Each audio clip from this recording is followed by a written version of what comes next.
기도합니다. 하나님, 마른 뼈와 같은 저희들에게 이 시간 말씀의 성령을 임하게 하셔서 살아나고 일어나게 하여 주시옵소서. 주님의 군대로 일어나서 주 예수를 대장 삼아 영적 전쟁에서 이미 승리하였지만 우리의 삶의 자리에서도 날마다 승리하는 이 시간 되게 하옵소서. 말씀으로 우리에게 생명과 능력을 주실 줄로 믿으며 기대하오니 주여 이 시간 주님의 말씀의 능력을 고개 숙이며 사모한 우리 모두에게 임하여 주시옵소서.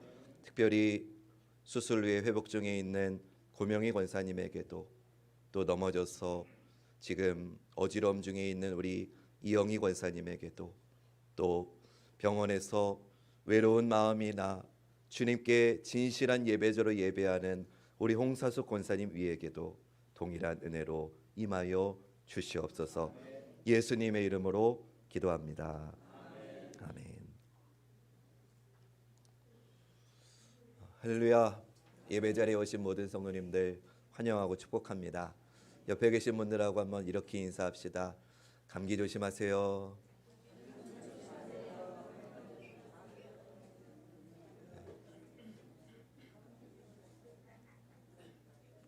요새 날이 계속 덥긴 하지만 또 에어컨을 상시 틀어놓고 또 선풍기 틀어놓고 하다 보면 감기 걸리기가 십상입니다.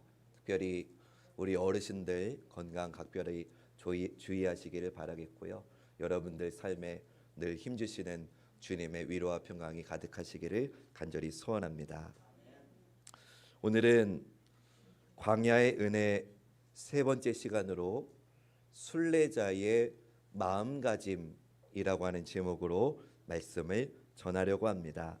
우리 한번 제목을 함께 읽어볼까요? 시작. 순례자의 마음가짐.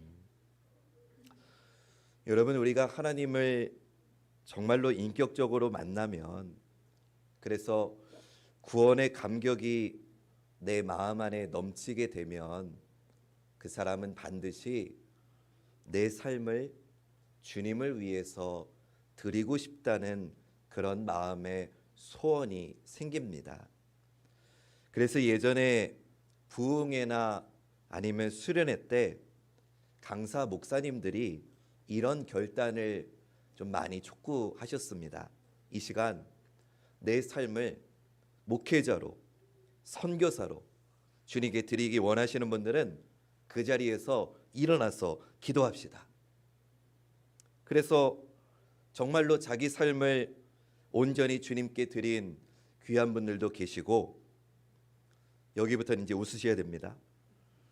얼떨결에 일어났다가 이러지도 저러지도 못하는 분들도 계십니다. 남들 다 일어나는 줄 알고 일어났는데 실눈 떠보니까 자기만 일어나는 거죠. 또 내 삶의 자리에서 정직하게 신실하게 하나님께 영광 돌리며 사는 저와 여러분 같은 분들도 있습니다. 근데 구약 시대에도 이렇게 하나님께 헌신하는 삶을 살고자 하는 마음이 들 때 그것을 실천할 수 있는 제도가 있었는데 나실인 제도입니다. 한번 따라해 볼까요? 나실인 제도. 이 나실인이라고 하는 이 뜻은요, 구별되었다, 거룩하게 성별되었다, 그런 뜻입니다. 그럼 어떤 사람이 나실인이 될 수 있었느냐? 오늘 본문 2절이 알려줍니다. 이스라엘 자손에게 전하여 그들에게 이르라. 남자나 여자가 특별한 서원 곧 나실인의 서원을 하고 자기 몸을 구별하여 여호와께 드리려고 하면. 이 말씀에 보니까 나실인은 남자나 여자나 원하는 사람이면 누구든지 될 수가 있었습니다. 하나님께 특별한 시간을 드리고 싶은 사람은 누구든지 자원해서 섬길 수 있도록 그 문을 열어두었습니다. 구약시대의 이 성막을 섬기는 일은 아무나 할 수 있는 일이 아니었죠. 제사장이나 레위인들이 했습니다. 그러나 12지파 가운데서 하나님의 일을 하고 싶은 사람은 나실인으로 서원을 할 수 있었던 겁니다. 제사장이나 레위인 집안은 아니지만 일반 사람들 중에서 자기의 삶을 들여서 섬기는 사람을 나실인이라고 부르는 겁니다. 이 나실인은 일정 기간을 하나님께 헌신하는 시간을 가졌는데 전승해 보니까 최소 기간은 30일이었다고 합니다. 그 30일이 지나면 그 뒤로 1년도 서원할 수 있고 2년도 원하는 만큼 서원할 수가 있는 겁니다. 그리고 성경에는요, 자기의 평생을 서원해서 나실인으로 산 사람이 있는데 우리가 잘 아는 삼손이 그 나실인이었고요. 또 사무엘 선지자, 사무엘도 나실인이었습니다. 근데 이렇게 나실인으로 서원을 하게 되면 서원한 그 모든 날 동안에 지켜야 될 규칙이 3가지가 있었어요. 첫 번째는 포도와 관련된 것은 먹으면 안 됐습니다. 혹시 이 중에 포도를 좋아하시는 분들은 유감입니다. 두 번째, 나실인으로 서원하는 동안에는 머리카락을 잘라서도 안 됐습니다. 그리고 세 번째, 나실인 기간 동안에는 시체를 만져서는 가까이에서는 안 됐습니다. 이 3가지를 철저하게 지켜야만 했습니다. 이것은 하나님께 자신을 드리는 그 순간부터 구별된 삶을 삶으로써 어느 누가 보아도 저 사람은 나실인이구나, 이거를 드러내도록 알 수 있도록 하기 위함이었습니다. 이 3가지가 나실인의 사명이고 나실인의 마음가짐이었다고 보시면 됩니다. 오늘 저는 이 본문에 나오는 나실인을 통해서 오늘 신앙의 길을 걸어가는 우리 순례자들에게 주시는 하나님의 메시지를 좀 나누어 보려고 합니다. 바라기는 이 메시지들이 오늘 하나님께 드려진 순례의 길을 가기 원하는 우리 모두에게 이 시간 거룩한 다짐이 되기를 주님의 이름으로 축원합니다. 먼저 나실인은요, 포도와 관련된 것은 아무것도 먹을 수가 없었습니다. 오늘 본문 3절과 4절 말씀 우리 함께 읽어볼까요? 시작. 포도주와 독주를 멀리하며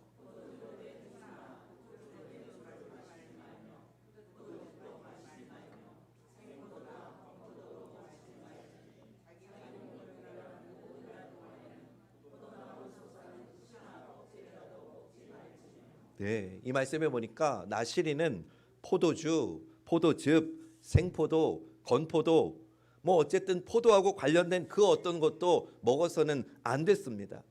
아무리 포도를 좋아한다고 해도 나실인으로 서원한 그날부터는 반드시 포도와 관련된 음식은 다 끊어야 됐습니다. 물론 이 서원 기간이 끝나면 얼마든지 다시 먹을 수 있었습니다. 그러면 하나님은 왜 나실인으로 서원한 사람들에게 포도를 먹지 말라고 하신 걸까요? 포도를 금하신 데에는 귀한 영적인 메시지가 있습니다.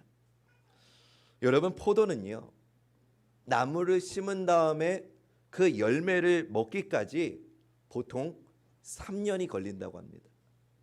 그러니까 포도 열매를 먹기 위해서는 적어도 3년은 한 곳에 정착해야만 된다는 뜻이죠. 그런데 지금 이스라엘은 어떤 상황입니까?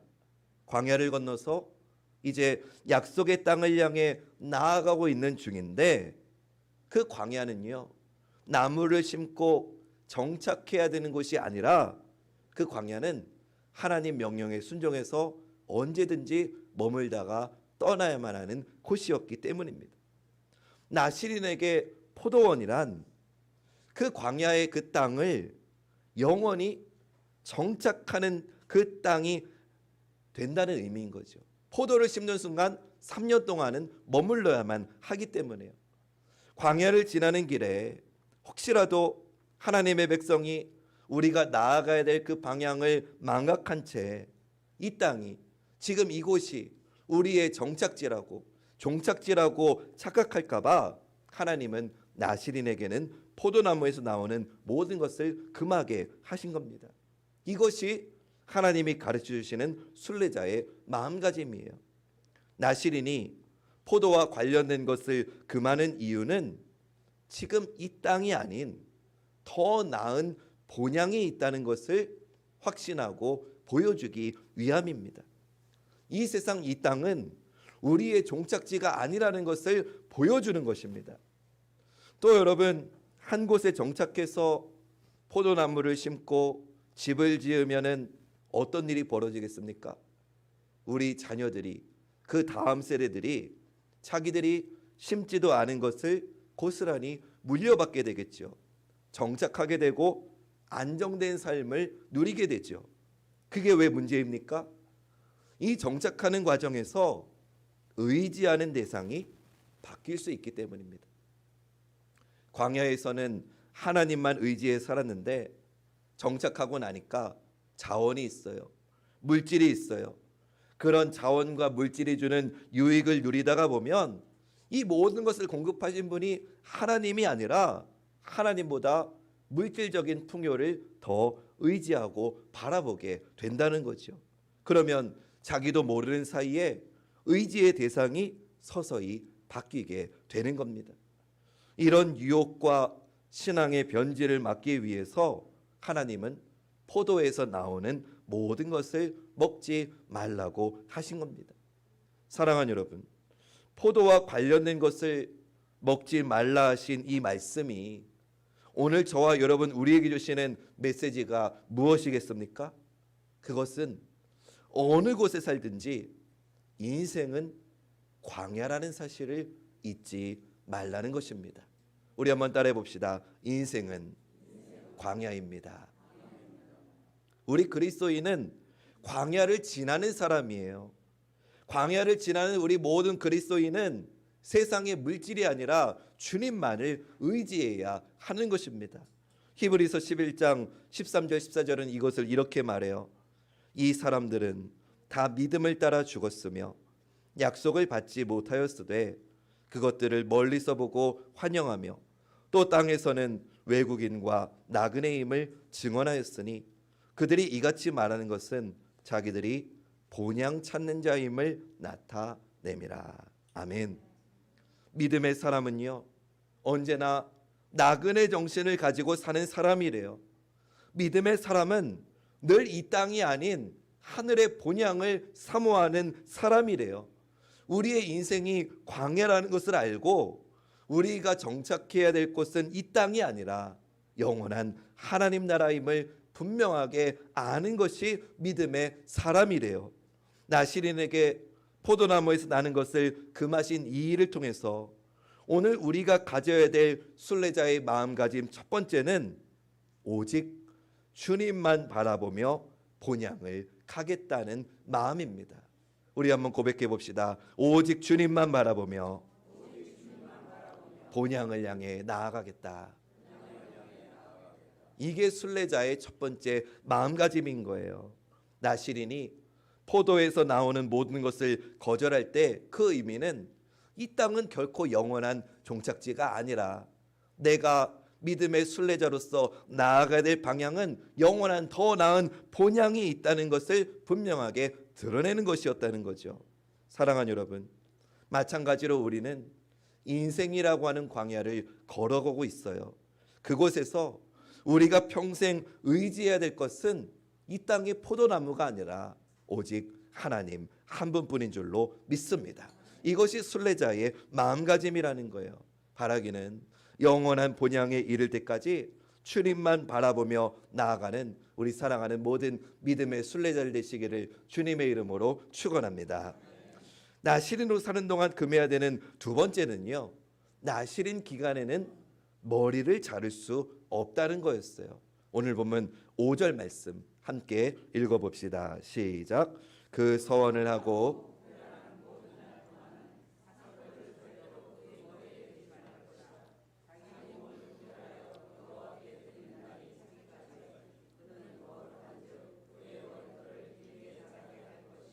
아멘. 하나님을 섬기기로 한 기간이 만약에 10년이다. 그래도 그 10년 동안은 절대로 머리를 잘라서는 안 됐어요. 하나님이 머리를 자르지 못하게 하신 이유는요, 머리를 기르면 눈에 확 띄기 때문이에요. 눈에 뚜렷한 증거가 나타나기 때문이에요. 머리를 기르게 되면 사람들 가운데서도 저 사람 나실인이구나 하고 드러나기 때문이에요. 근데 여러분, 이게 드러나라는 게, 눈에 띄라는 게 결코 자기를 자랑하거나 아니면 내가 남들보다 우월하다, 월등하다 그런 걸 말하는 게 아니고요. 머리를 자르지 말라는 것은 세상과 다른 구분됨을 보이라는 뜻이에요. 사랑하는 여러분, 하나님께 자기를 드린 사람은요, 자기가 속한 공동체나 일터에서 일반 사람들과 다르게 사는 모습을 보여야 되는 줄로 믿습니다. 우리의 말, 우리의 행동, 우리의 모든 삶에서 예수 믿는 사람은 무언가 다르다는 증거가 있어야 됩니다. 왜냐? 우리는 그리스도의 편지이고 그리스도의 향기이기 때문이에요. 우리의 삶을 통해서 예수 그리스도만이, 복음만이 전해져야 되기 때문이라는 거예요. 오늘 제가 여러분께 묻습니다. 오늘 우리는 내가 그리스도인이라고 하는 증거가 이 나실인의 긴 머리처럼 그냥 잘 구분되어서 내 삶에서 잘 드러나고 있습니까? 종종 세상 사람들이 이런 말 하죠. 예수 믿는 사람이 왜 그래? 교회 다니는 사람이 왜 그래? 저만 들었나요? 네. 예수 믿는 사람이 어쩜 그럴 수 있어? 이런 말 하잖아요. 물론 우리 입장에선 듣기 좋은 말 아닙니다. 정말로 그렇잖아요. 자기네들은 그렇게 살지도 않으면서 예수 믿는 우리한테 뭐 이래라 저래라 하잖아요. 예수 믿는 사람이 왜 그러냐고. 우리에게 더 높은 도덕성을 요구하고요, 우리에게 더 나은 인품을 요구하고 있단 말이에요. 그래서 언뜻 들으면 화가 나요. 자기네들은 그렇게 살지도 않으면서 왜 교회 잘 다니고 있는 우리한테 예수 믿는 사람이 왜 그래? 이런 말 왜 하느냐고요. 근데 여러분, 가만히 생각해 보세요. 예수 믿는 사람이 그러면 되냐라고 하는 이 말에는요, 믿지 않는 세상 사람들도 믿는 우리에 대한 기대가 있기 때문에 그런 말 하는 거 아닐까요? 우린 그렇게 못 살아도 적어도 예수님 믿는 당신들은 우리하고 다르게 살아주기를 기대하는 기대가 있기 때문에 우리에게 그런 말 하는 거 아니겠습니까? 여러분, 세상은요, 우리에게 관심 없는 것 같지만 그렇지 않아요. 세상은요, 우리가 살아가는 모습을요, 잘 지켜보고 있어요. 얼마 전에 저희 막내가 다니는 어린이집에서 그 외부 저기 낙성대 쪽에 그 수영장 활동을 갔는데요. 그 엄마들 그 밴드에 그 부모님 가운데 이 수영장 가서 좀 도와주실 분을 자원해서 모집하더라고요. 근데 그날이 화요일이어가지고 저는 갈 마음이 전혀 없었습니다. 근데 집사람이 월요일에 아무래도 당신이 가야 될 것 같아요. 왜? 그랬더니 한 명밖에 신청을 안 했어요. 그러는 거예요. 그래서 알겠어, 그럼 내가 갈게. 갔는데 여러분, 아빠가 가가지고 하는 게 뭐겠어요? 애들 그 수영장 미끄럼틀에 올려주는 거, 그 일을 하는 거예요. 근데 가봤는데 그 어린이집 애들만 있는 게 아니잖아요. 거기에 막 수두룩한 애들이 있고 요만한 애들만 있는 게 아니라 막 제가 볼 때는 중학생 돼 보이는 애들까지 다 있는 거예요. 근데 거기에 안전요원이 분명히 있었어요. 근데 안전요원들도 이걸 올려주지 않아요. 왜냐, 올려주면 자기네들도 그게 통제가 안 되니까요. 근데 제가 뭐 하러 갔어요? 애들 올려주러 갔다고요. 물속에 들어가가지고 땡볕 속에서 애들을 올려줬는데, 처음에는 우리 어린이집 애들만 올려줬는데 다른 애들이 오잖아요. 그럼 제가 야, 너네는 우리 어린이집 아니니까 너네 알아서 올라가라 했을까요? 그날 한 4시간 동안을 애들을 올려줬어요. 그랬더니 나중에는 이 안전요원들이 딴 데 가더라고요. 이 아저씨가 하니까. 그래서 제가 그날 와가지고 얼마나 허리가 아팠는지 몰라요. 근데 제가 왜 그랬을까요? 어린이집에서 도율이 아빠가 목사님이래 몰라요. 제가 목사인 거 몰라요. 그 어린이집이 그 여기 지구촌 교회에서 이렇게 해서 하는 어린이집으로 제가 알고 있는데 몰라요. 그러나 가끔 제가 아기를 데리러 가거나 뭐 그럴 경우에 저는 항상 혹시 내가 목사인 걸 이들이 알면 어쩌지? 그런 부담감이 있는 거예요. 그래서 도율이 데리러 왔습니다도 아주 점잖게 도율이 데리러 왔습니다. 네. 이런 아주 좋은 톤으로 이야기하고 수영장에서도 허리가 끊어질 것 같지만 쉬지 않고 올려준 이유가 혹시라도 나중에 도율이 아빠가 목사님이었대 이럴까 봐 제 허리를 양보하고 아이들을 올려준 거죠. 여러분, 세상은요 우리의 살아가는 모습에 관심을 얼마나 많이 갖고 있는지 몰라요. 나시린의 이 긴 머리는요 단순한 겉모습을 말하는 게 아니라 주님께 정말로 바쳐진 우리의 삶의 모습이 분명히 세상 사람들과 구분되는 거룩한 복음의 증인이 되라는 메시지인 줄로 믿습니다. 여러분들 삶에 오늘 이런 거룩한 구분된 삶이 있으시기를 다시 한번 주님의 이름으로 축원합니다. 마지막으로 나시린이 금지된 것은요 시체를 만지지 말라는 거예요. 오늘 본문 6절과 7절 말씀 읽어봅시다. 시작. 자기의 몸을 구별하여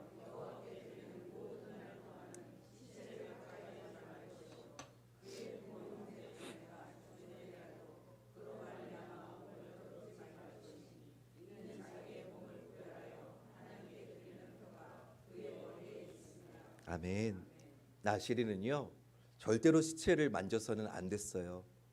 심지어는 가족이 죽었을 때조차도 만지지 말라고 하나님이 명령하셨어요. 여러분 이거 너무한 거 아닙니까? 정말 인간적인 도리가 아니지 않습니까? 인간적인 상식에서 볼 때는 내 부모 형제가 죽었는데도 그거를 만지지 말라는 거 좀 너무 섭섭합니다. 좀 상식선에서는 정말 왜 이렇게까지 말씀하셨을까 이런 생각도 들어요. 그럼 왜 하나님은 이렇게 매정해 보이는 행동을 요구하셨을까요? 왜 시체를 가까이 하지 말라고 하셨을까요? 그것에 영적인 의미가 있겠죠.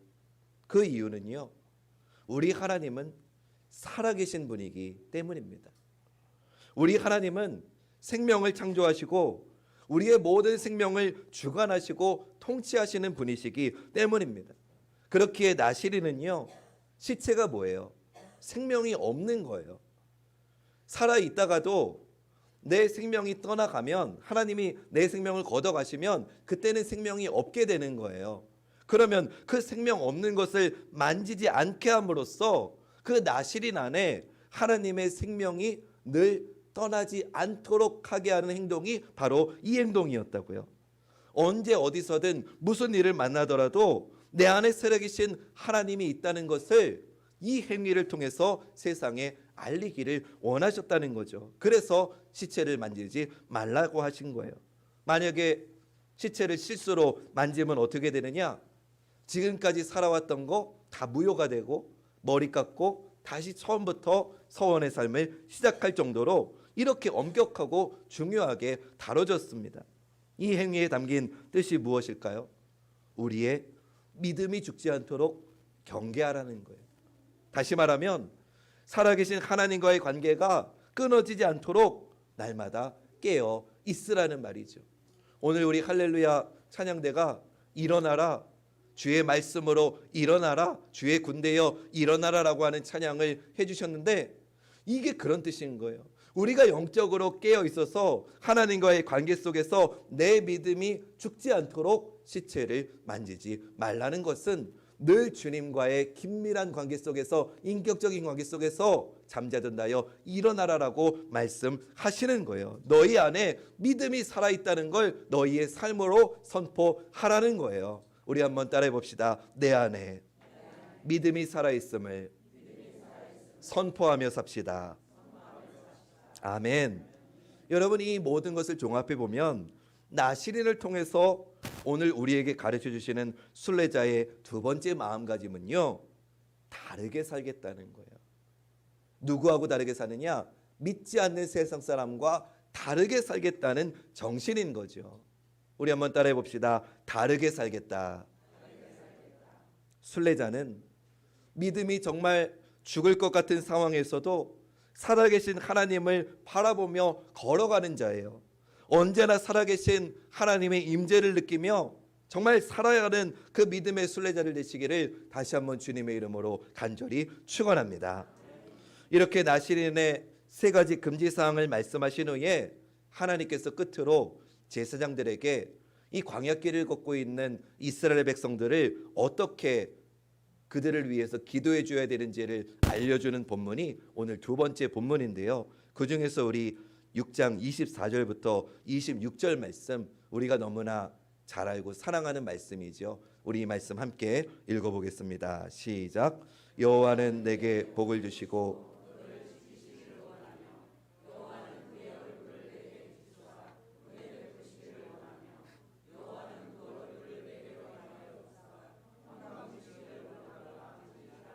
아멘.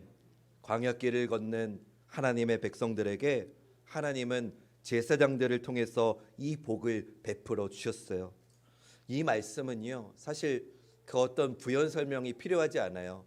이 말씀 자체가 능력인 줄로 믿습니다. 우리 한 번 더 24절부터 26절, 이 말씀이 오늘 하나님이 여러분들에게 주시는 축복의 말씀을 믿으며 우리 큰 목소리로 함께 다시 한번 선포해 보겠습니다. 시작. 여호와는 내게 복을 주시고 너를 지키시기를 원하며 여호와는 그의 얼굴을 내게 비추사 은혜 베푸시기를 원하며 여호와는 그 얼굴을 내게로 향하여 드사 평강 주시기를 원하노라 할지니라 하라. 아멘.